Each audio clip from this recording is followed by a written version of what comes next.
Hey you guys, welcome back to Libro review. I hope you're doing very nice and I'm sending a lot of hugs and positivity to all of you. In today's video, I'm going to be sharing my recent reads, but this is a new series that I am starting, and this series is called Random Recommendations. I didn't really work hard on the name, but I do have to announce it over here that I'm going to discontinue the wrap-up videos that I do every month. It is just becoming a little impractical for me. Also, it's becoming a little impossible to shoot, given I just have so many video ideas that I want to shoot and I want to publish, and I just don't get the chance to publish the wrap-up videos because there is like this huge number of books in that video. I talk about the books that I recently got, I talk about the books I have read, I talk about my TBR. That is a lot of content in one video, because of which a lot of you guys don't watch it a lot of you guys don't enjoy it. Now on the other hand, I do know a lot of you guys do enjoy it, a lot of you guys really love it, and I do get requests for it, but this is just a little more practical way to keep the videos enjoyable,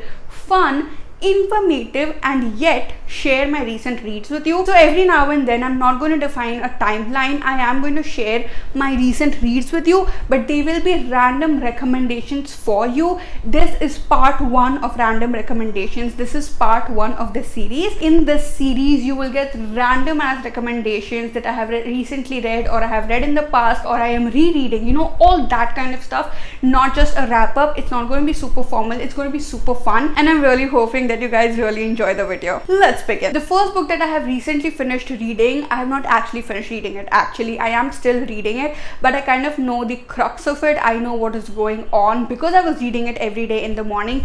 Is The Shit They Never Taught You by Adam Jones and Adam Ashton. Adam and Adam also have a podcast which is amazing, by the way, and this book is so good. It is very expensive and there is no paperback available. These are the two things that really did bother me like a little, because you know, like, how are you going to buy such an expensive book? And even if, okay fine, the hardcover is expensive, it happens with a lot of books, you should have a paperback version of it. So I do request the authors to come up with paperback versions for India. But on the other hand, oh my god, you know what you can do? You can actually not buy a lot of other books and just buy this one book, because this book is such a good like collaboration of all those other books that you will be reading. The Shit They Never Taught You is going to teach you every single thing you require in this modern day era, this modern life, to survive, to have a good life, to have a better life than just surviving. It gives you financial advice, it gives you business advice, it gives you self-love advice, it gives you cleanliness advice,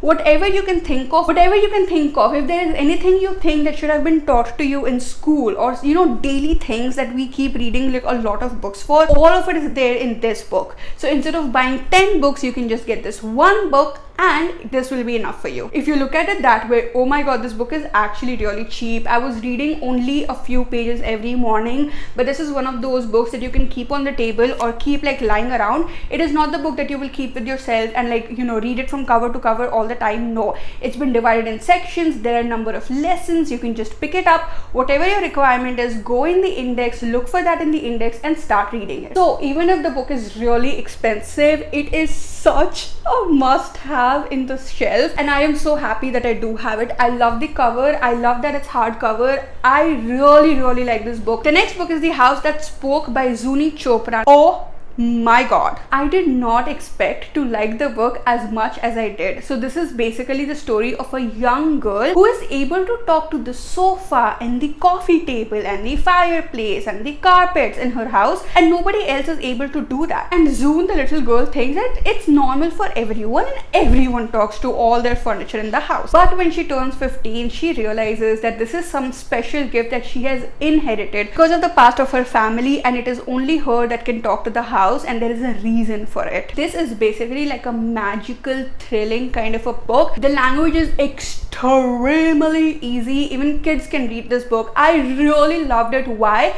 Because it's one of those books where this little girl is becoming a warrior and saving the world. And I love books where kids are there and they realize their potential, or they realize how cool they actually are, and they're doing things that either makes themselves happy or they're inspiring the world world to become better. The next book that I reread was Attitude is Everything by Jeff Keller. I have recommended this book a lot of times before, so I'm not going to talk a lot about it, but this book is all about changing your perspective, shifting your attitude so that you can change the way you look at life. Because if everyone is going through it, then no one really has a solution, but we do have the solution, and that is your attitude. You cannot take away the situations that life is going to throw at you, but you can shift your own attitude and win at life, and that is what this book helps with. I did not read it because I have to recommend it. I did not read it because it is hype. I read it according to my situation, and in that way it has helped me a lot. The next book is Unfold Me, and I'm so sorry if I butcher the name of the author, but it is Deidre Meloni. I'm pretty sure it's pronounced as something else, but anyways, now this is the story of the author herself. She has gone through a lot in her life, like so much in her life. She has committed a lot of self-admitted mistakes. Like now she knows that they were like a lot of mistakes. Life has thrown so much on her, and I feel like it also happens with us. How we cope with what life throws at us is all that matters. Our coping mechanism in the present is writing our future. Now, because the coping mechanisms of the author weren't really the best when she started out, for the longest time her life has been extremely difficult, and all of that is recorded in this book. Trigger warning, and I do not recommend this book to people under 18. Please read it only if you're 18 plus, and that too if you can take it. The one thing that I felt with this book was, yes, on one hand I really felt inspired, and I felt like, how can the author be so vulnerable to the whole world with a book? So that is great, that is amazing. And I felt like if she can change her life after this book, after what she had to go through, any of us can change our life. So it is very inspiring. But on the other hand, it was really heavy for me to read. There is too many things going wrong. There is too many heavy things, and I couldn't read it in one sitting because I was like, I just can't, you know, it's too much pain, it's too much hurt. If you are ready for that kind of pain or hurt, then this is an amazing book. The next book that I finished reading is The Girl on the Train by Paula Hawkins. Oh my god, I was so excited to read this book. I was about to watch the movie, but I did not watch the movie because I was like, no, let me read the book first. But honestly, I like Into the Water by Paula Hawkins more than this book. This is the story of Rachel, who is taking the same train every single day, in and out, and it's her entries. But not just that, she has this family, she has this couple that she looks at every single day from the train, which is Jess and Jason. And even though she doesn't know them, she keeps imagining this entire scenario in her mind of what their life would look like. On the other hand, Rachel herself is dealing with her past right now, which has been very difficult recently, which is why she keeps distracting herself with Jess and Jason. Then on the train itself, one day she's going and then she sees something which completely changes her life. It brings her past back into her life. Jess and Jason are not only the people she looks at from the train now, she is a part of their lives. I cannot talk more about this because I don't want to give a spoiler. And trust me when I say this, I really did enjoy the book. Not bad at all. It's just that I read Into the Water by Paula Hawkins first, and that book was just way more intense, because of which it's personal to me. I had this thing in my head, like the level of intensity or the level of darkness in my head when it comes to Paula Hawkins, and that was not met. If I hadn't read that book first, if I read this book first, obviously I would be blown away, because I was blown away. And I've said this before, I really love the way Paula Hawkins writes.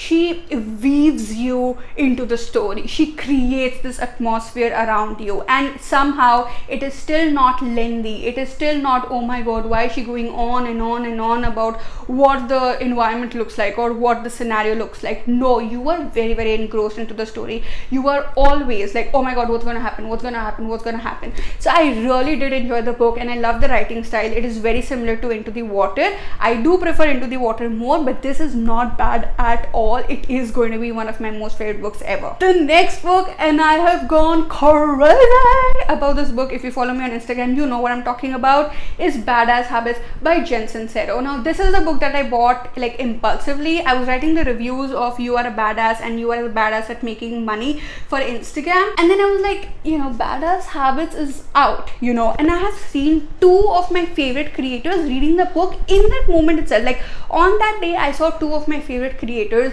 reading this book, and I was like, you know what, this is just a sign, okay, like let me just buy the book. So I bought the book impulsively. I do not like buying books impulsively, so I'm not going to like repeat this in the future, but I am so happy I did, because I don't really know if this was a sign, but it did come to me in like the best moment possible.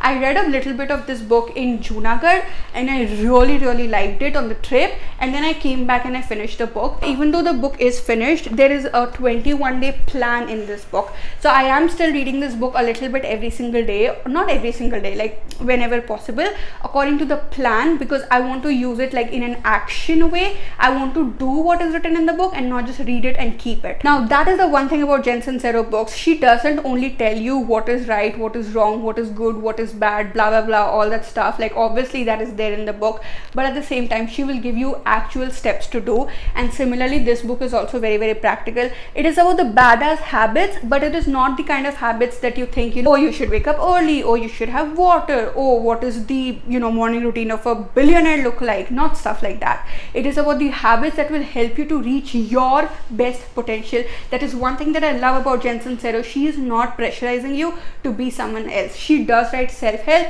but she is not making you look at your life like your life right now is horrible or you are horrible. She always tells you that you are a badass already. She's just pushing you a little to discover it more and more every single day. That is basically what she has done in this book. If you have a problem with building boundaries, and that has been my biggest problem ever, this is going to be an amazing book for you too. And the reason why I say you have to read this book is that this book talks about the emotional side of habit making. Now we have Atomic Habits, which is very practical. Power of Habit, which talks about the psychology of habit. We have a lot of books. We have the Compound Effect, which talks about why it is necessary to have habits. And these books do tell you that you need emotional connection to the habits that you want to create if you actually want to create them, but I never really understood what that means. This book cleared that out for me, and I feel like if you don't read this book, it's going to be very difficult for you to create some very difficult habits which are necessary for you to live your best life. The next book I read and is A Man Called Avi, whatever you say it, by Frederick Backman. I also got Anxious People by Frederick Backman. Oh my god, like it is a little slow, but oh my god, this is the most heartwarming book in the world. I love it so much. It is basically just the story of a man called Avi and his day-to-day life, and why his day-to-day life looks like what it looks like, you know, what has been happening in the past. This book reminded me of Up, the movie, a lot, because there is this grumpy old man who everybody looks at him and they're like, why is he like this? Like, why is he grumping around all day long? But you see him in a very different light when you read about his past, when you read what is going on, and it's an unbelievably heartwarming book. I am telling you, you have to read this book. It is one of those books that you read when you are feeling low and you just want to chill out, you know, you want a break. Next up, I read an ebook which is Ideas on Demand. Now this book is all about getting ideas on demand, which is obvious from the title, but you know, as a content creator I can say this, but I know it is not only limited to content creators. Even if you are a student, even if you are in some other creative field, whatever it is, even if you're in business, ideas are the one thing, the basic necessity of being, because if you don't have ideas, what are you going to do with your work? You know, when you're working, you need ideas. And there are so many times when I feel stuck. Okay, I feel like, oh my god, I don't know what to shoot. Oh my god, I'm not getting video ideas. Oh my god, I'm not getting business ideas. Oh my god, I'm not getting this idea, that idea. And for those moments, this is one of the most perfect books ever. If you have Kindle Unlimited, this book is going to be even cheaper or even free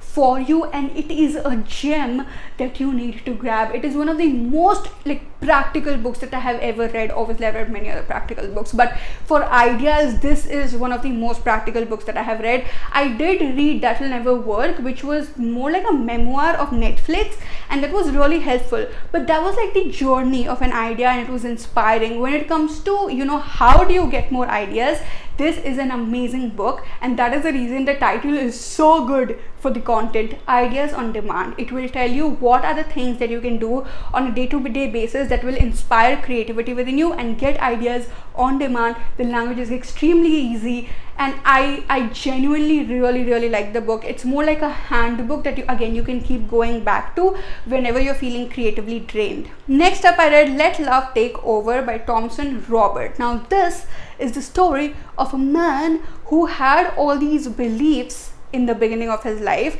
and his grandfather told him a story, and that story was so inspiring for him, and he wanted to be like the hero of that story and change the world and inspire millions and stuff like that.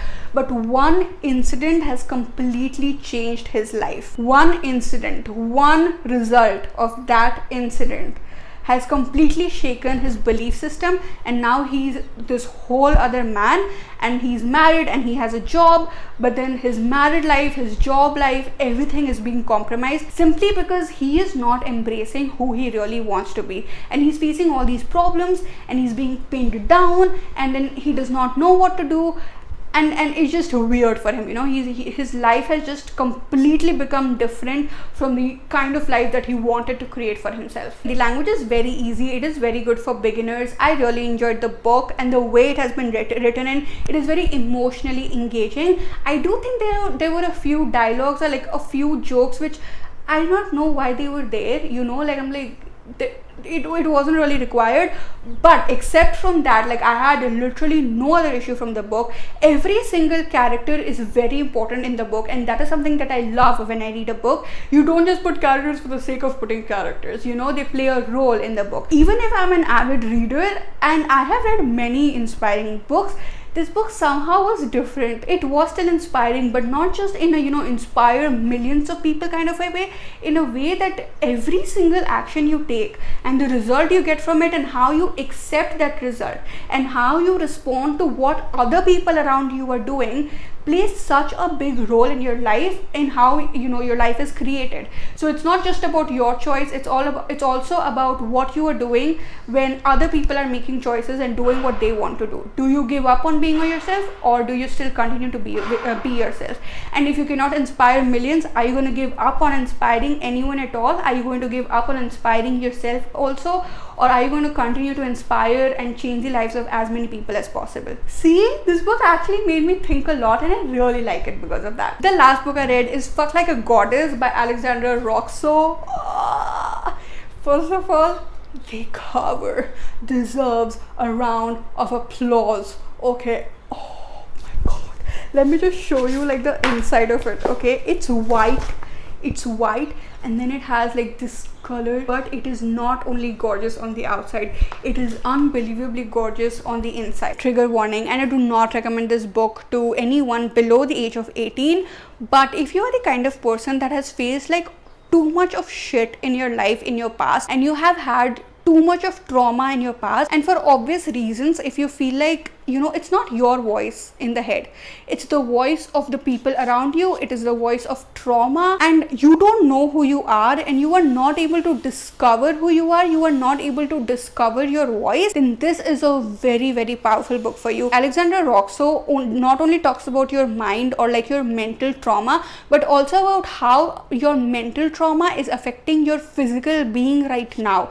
So she has very beautifully connected your mind and your body, and how they are intermingled with each other, and how they are both are affecting each other. So when you're on the path to healing your trauma, your physical body can also be like a big help. It's not just about your mind, it's not only about journaling, obviously that's a big part and it's written in the book. So journaling is important, the mental exercises are important, but along with that, moving, shaking it off, and many other things that are written in this book are very important. Your physical things are very important when it comes to healing trauma and living your best life and embracing this gorgeous divine creation that you are. And I love this book so much. When you listen to the title, it feels like what is the book about, but Alexandra Roxo also does define what she means by fuck like a goddess and why she kept this title. It is not in literal meaning, there is a whole other meaning to it, and that is explained in the book. I am telling you, it is such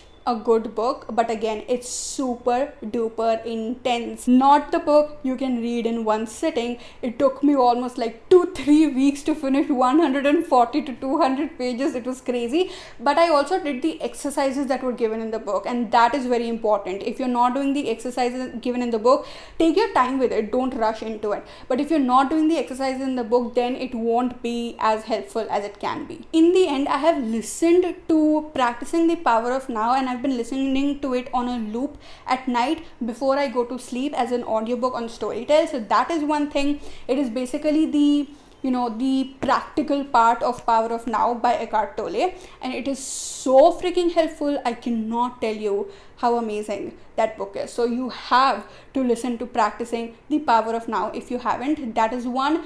2, I listened to The Kite Runner by Khalid Hosseini in the voice of Khalid Hosseini, and I listened to a bunch of short stories, a lot of short stories on Storytel itself. I will make another video about the short stories because I have like this whole vision of that video. But yeah, I experimented a lot when it came to short stories, and it was such a fun experience, and I will share it with you guys. That is it, you guys. I really hope you did enjoy the video and you did like the random recommendations.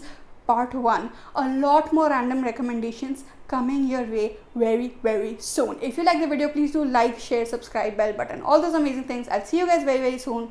Bye.